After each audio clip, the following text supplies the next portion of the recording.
Hello, traders. FX Pip Collector here. Today is Monday, November 10th, and this is my analysis for the US dollar index, and we're starting on the daily time frame. So on the daily time frame, obviously we've been pushing down for the last several trading days, and really the only thing we know for sure is that the wave from here to here is complete.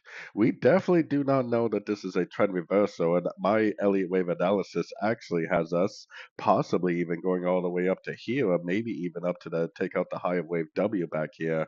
So I still think there's a good chance that this move down is just a pullback within an uptrend, and we possibly could get a higher low at a Fibonacci level and keep on pushing up.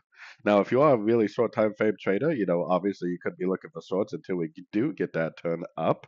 So taking it down to like the 4 to 2 hour time frame, I personally wouldn't want to go below the 2 hour time frame on the US dollar index right now because this is the time frame where the market is trending. This is where we see a nice smooth cycle of price making lower lows, lower highs. Until we get a break of this cycle, as in a significant higher low or a break of structure to the upside at a Fibonacci retracement level, then I would definitely be doing nothing but looking for shorts via the dollar pairs themselves until we either get that significant higher low at a fib level or we get a break of structure to the upside at a fib level.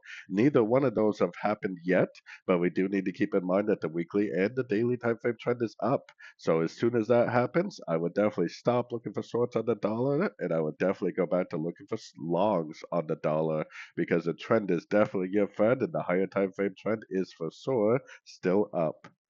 So anyways, don't forget to check out my website linked over here in the corner. And as always, thank you for watching and happy trading.